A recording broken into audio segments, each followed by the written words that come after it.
Merhaba dostlar. Son video sohbetimizden bu yana epey zaman geçti. Bu süreçte kimler neler konuşuyor, neler anlatıyor onları seyrettim. 20-30 sene evvel anlatıp yazdığımız şeyler bugün yeni yeni gündem olmaya başladı. Herkes o anlattıklarımızın bir tarafından tutup hani şu körlerin filler hikayesindeki gibi kuyruğundan tutmuş fil yılan gibidir demiş, kulağından tutmuş kepçe gibi bir hayvandır fil demiş gibi kuantum, beyin, frekans yapı falan gibi konuları anlattılar. Sonuçta bütün bunların amacı esasında bir bakış açısı oluşturmak. Dolayısıyla bakış açımızda, hayata bakış açımızda, kendimize bakış açımızda bilimsel gerçeklere dayanan bir biçimde nasıl bir bakış açımız olması gerekir? Bunu sizinle paylaşmaya karar verdim. Şimdi birinci mutlak bilimsel gerçek şu. Karşımızdakine veya olaylara bakarken biz nasıl hüküm veriyoruz? Bizim verdiğimiz bütün hükümler karşımızdaki yüzeyden bize yansıyan dalga boyu şeklindeki, çeşitli frekanslar şeklindeki bilginin, datanın bizim beynimize ulaşması ve beynimizde bu gelen datanın çözülmesi söz konusu. Şimdi bir kısmı diyecek ki beyin, et beyin, nöron beyin vesaire. Efendim dalga dalgayı çözer. Cins cinsi çözer. Temel prensiptir bu. Dalga boyu bilgi geliyorsa dalga boyu bilgi nöronik boyutta çözülmez. Alt katmanda frekans boyutunda çözülür. Bu frekans boyutunda çözülen bilgi, hani Allah'ın bütün isimleri beyninizde, El Musavvir ismi de beyninizde diye anlatılır ya, işte o beyindeki bilgiyi suretlendirme mekanizması devreye girer ve beynimizde bir hologram dünya yaratır beyin. Tövbe haşa, beyin yaratır mı? Allah yaratır. Tamam canım efendim. Yani beyin dediğin şey esasında tasavvufi ve dini manada anlatılan Allah'ın bir Esma-ül Hüsna paketidir. Dolayısıyla Allah'ın bütün isimleri ve özellikleri sizin beyninizin hakikatıdır, orijinidir. Ama nerede? Nöron boyutunda da evet, frekans boyutunda da evet, alttaki kuantum boyutta da evet. Dolayısıyla beyniniz size bir hologram dünya yaratır. Ve siz bu hologram dünyada size karşıdan gelen her şeyi değerlendirirsiniz. Ama burada çok önemli bir nokta var. Neye göre değerlendirirsiniz? Dışarıdan karşınızdakinden size gelen bütün bilgileri siz oluşmuş veri tabanınızdaki, bilgi tabanınızdaki değerlere, kabullere, şartlanmalara göre değerlendirirsiniz. Yani karşıdaki olay bir kişide A şıkkına göre değerlendirilirken bir diğer kişi de B şıkkına göre değerlendirilir. Veri tabanları farklı olduğu için. Yani sonuçta biz beynimizde o gelen şeyi yaratırken kendi şartlanma ve kabullerimize dayalı bir biçimde ona anlam veririz. Ve bu verdiğimiz anlama göre de çeşitli duygular yaşarız. Veri tabanımız doğuştan gelen anne baba, okul, aile, çevre verileriyle dolduğu için aynı gelen ve bilgiyi, datayı Türkiye'deki yetişmiş biri farklı değerlendirir, Amerika'daki farklı değerlendirir, Alaska'daki, Çin'deki, Afrika'daki farklı değerlendirir. Halbuki gelen bilgi aynı. İşte bütün bu realite bizim her birimizin kendi farklı hologram dünyamızda yaşamakta olduğunun ispatıdır. Ki dindeki adıyla bu hologram dünya kabir alemi diye anlatılmıştır. Kabir alemi ölüp toprağın altına gidip de geçilecek bir alem değildir. Şu anda zaten bizim hologram dünyamız kabir alemimizdir. Bütün yaşadıklarımız, sevdiklerimiz, nefret ettiklerimiz, kızdıklarımız, üzüldüklerimiz, ağladıklarımız her şey bu kabir alemi diye anlatılan hologram dünyamızdaki yaşantımızdır. Ve herkesin kendi özgün dünyası vardır ve herkes kendi özgün dünyasında yaşamaktadır. Şimdi birinci temel realite bu. Dolayısıyla bir şeyi değerlendirirken o değerlendirmeyi bizim kendi veri tabanımıza göre kendimizin yarattığını ve duygularımızı da kendimizin bu sebeple ürettiğini, yaşadığımız bütün acıların, üzüntülerin, sıkıntıların, depresyonların, bunalımların veya çok güzel şeylerin hep kendi veri tabanımızın sonucunda beynimizde yaşandığını anlamamız ve fark etmemiz gerekir. Birinci temel realite bu. Şimdi ikinci temel realiteye gelelim. İkinci temel realite nedir? İkinci temel realite ben kavramının gerçekte var olmadığını fark etmektir. Nasıl olur yani ben yok muyum? Elbette sen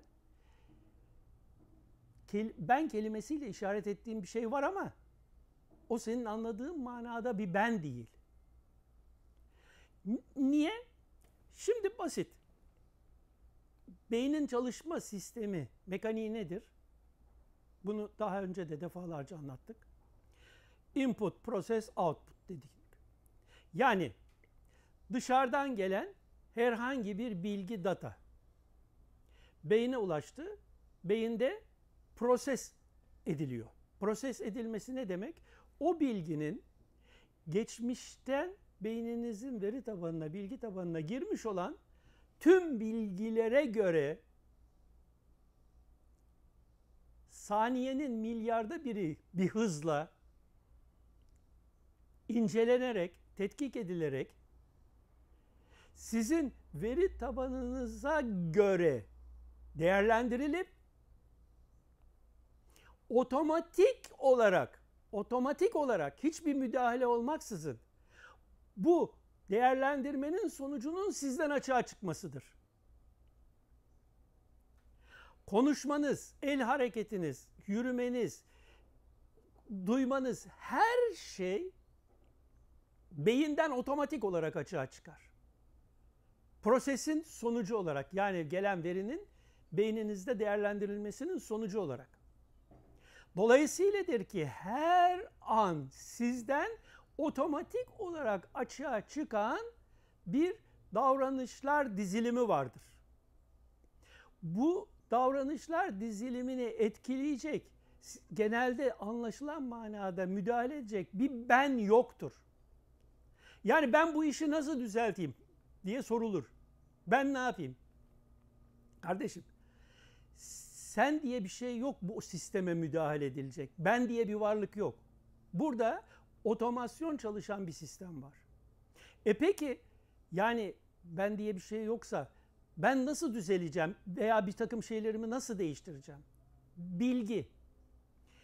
Veri tabanınıza eğer o mevcut çıkışı oluşturan bilgi yerine daha farklı bir bilgi girerse o zaman o bilgi sizin veri tabanınız tarafından da kabul edilirse, yani Rabbiniz izin verirse, o zaman sizden açığa çıkan davranışlar da değişir. Yani ortada bu mekanik çalışan bu sisteme müdahale edecek herhangi bir ben yoktur. Çalışan otomatik bir sistem bu. Allah'ın sünnetullah diye bahsedilen sisteminin bireydeki açığa çıkışıdır bu. Gelen bilgi o veri tabanındaki kabullere, şartlanmalara, değer yargılarına göre değerlendirilmesi ve bunun sonucunun otomatik olarak her an açığa çıkışı. Düşünerek ben düşündüm de şöyle cevap verdim. Ya sen düşünmedin. Beyin zaten sen düşündüm demeden 8 saniye evvel beyin zaten o işlemi yaptı, bitirdi. O bilginin farkındalık alanına gelmesi 8 saniye sonra oldu. Dolayısıyla ben diye bir kavram yok. Sadece yapılacak şey ne var? Yapının getirdiği soruların veya davranış biçimlerinin ne olacağına dair fikirlerin sende ne yapayımı oluşturduysa onun karşıtı olan bilgiyi araştıracaksın. Yani beynin otomatik bunu araştıracak ve gelen bildiğin yeni bir şeyle de daha sonraki açılıma, açığa çıkışa yön verecek. Bilmem anlatabiliyor muyum? Yani otomatik çalışan bir sistem içindeyiz hepimiz. Dolayısıyla kulun iradesi var mıydı, yok muydu falan, yok, bunlar eski hikayeler. Şu anda biz artık beynin nasıl çalıştığını, nasıl hareket ettiğini biliyoruz. Ve benim şu anlattıklarımın hepsini ne işaret eden ve bunları teyit eden Kur'an'da birçok ayet var. Resulullah Aleyhisselatü Vesselam'ın birçok hadisi var. Ama bizim genelde bunlardan hiç haberimiz yok. Çünkü Kur'an'ı bu detaylarıyla incelememişik. Ben bunların büyük bir kısmını Kur'an Çözümü isimli hazırladığım kitapta izah ettim, açıkladım. Şimdi burada vurgulamak istediğimiz nokta şu. Ben yok. Ben diye bir şey yok. Sadece burada oluşmuş bir bilgi tabanı var. Bu bilgi tabanı otomatik olarak gelenleri kendi bilgisine göre değerlendirip açığa çıkartıyor. Bu sisteme müdahale edecek ikinci bir ben yok. Bunu da anladıysak,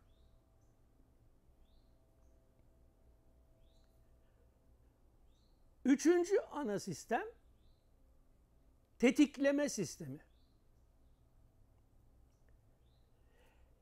Her şey bir diğer oluşumu tetikler. Biz her şeyi bir sebeple halk ettik ayeti de zaten buna işaret eder. Tetikleme sistemi dolayısıyla